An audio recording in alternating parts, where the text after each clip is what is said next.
ఇక దీప కార్తీక్‌ల పెళ్లి ఫోటోలు చూస్తూ జోష్న రగిలిపోతూ ఉంటుంది.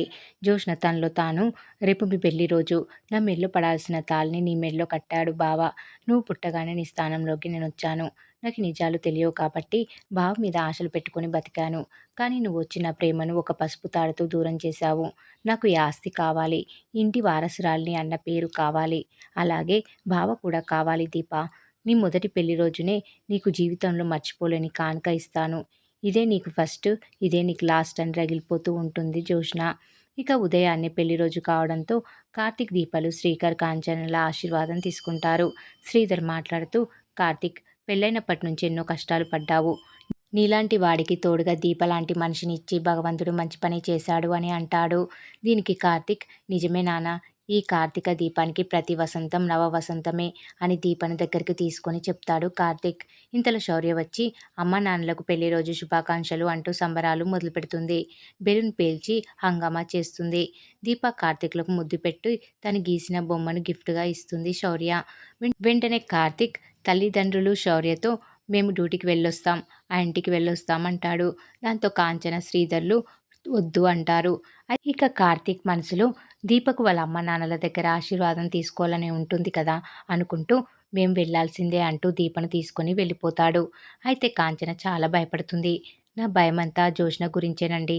వీళ్ళ పెళ్లి రోజని దానికి తెలియగానే మనసుని కష్టపెట్టి ఏదో ఒక మాట అంటుంది, ఏదో ఒకటి చేస్తుంది అని చెప్తుంది. భయపడకు కాంచన, కార్తీక్ ఉంటాడు కదా అని ధైర్యం చెప్తాడు శ్రీధర్. దాంతో కాంచన మనసులో ఆ జోష్న చాలా ప్రమాదకరం, ఏం చేస్తుందో తెలియడం లేదు అని కంగారు పడుతూ ఉంటుంది కాంచన. ఇక కాంచన అనుకున్నట్లే జోష్న కార్తీక్, దీపాలు వచ్చేసరికి గుమ్మం ముందు నెయ్యి పోసి ఏం తెలియనట్లు చూస్తూ ఉంటుంది. జోష్న తనలో తాను మనిషిని చంపడానికి కత్తులు అక్కర్లేదు, చిన్న వస్తువులు చాలు, త్వరగా రా దీప అనుకుంటూ అక్కడే ఎదురు చూస్తూ ఉంటుంది జోష్న. ఇంతలో పారిజాతం డ్యాన్స్ చేస్తూ జోష్న దగ్గరికి వస్తుంది.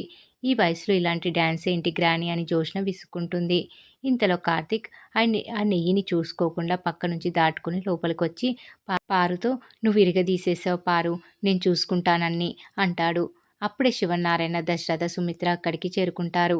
ఈరోజు కొత్త పెళ్లి కొడుకులా రెడీ అయ్యావేంట్రా అని కార్తీక్ని అడుగుతుంది పారు. కార్తీక్ ఒక్కడే రావడం చూసి జోష్న, ఏంటి బావా నువ్వు ఒక్కడివే వచ్చావు, నీ ప్రాణపదమైన దీప ఎక్కడా అని అడుగుతుంది. దాంతో అంతా దీప కోసం గుమ్మం వైపు చూస్తూ ఉంటారు. వెంటనే కార్తీక్ జోష్నతో, దీప వస్తుంది జోష్న, తను రోజు నీళ్లు పోసే గులాబీ మొక్కకు ఈరోజు పూలు పూసాయి. ఆ పువ్వుని కోసి తలలో పెట్టుకోమని చెప్పాను, అదిగో వచ్చేసింది అని లోపలికి వస్తున్న దీపను చూపిస్తాడు కార్తీక్. కార్తీక్ చెప్పినట్టుగానే దీప నవ్వుతూ పువ్వు పెట్టుకొని ఇంటి లోపలికి అడుగుపెడుతుంది. అప్పుడు జోష్న తనలో తాను, రా దీప రా, నీకోసమే నేను ఇక్కడ ఎదురు చూస్తున్నాను. ఈరోజు నీకు ఇచ్చే గిఫ్ట్ నువ్వు జీవితాంతం మర్చిపోలేవు అని అనుకుంటూ ఉంటుంది. ఇంతలో దీప నెయ్యి మీద కాలు వేసి వెనక్కి జారి పడిపోతూ ఉంటుంది. అయ్యో దీప అని అక్కడ ఉన్న వాళ్ళంతా పరుగులు తీస్తూ ఉంటారు. మరి దీపని కార్తీక్ కాపాడుకున్నాడా లేదా అనేది రాబోయే ఎపిసోడ్లో తెలుసుకుందాం.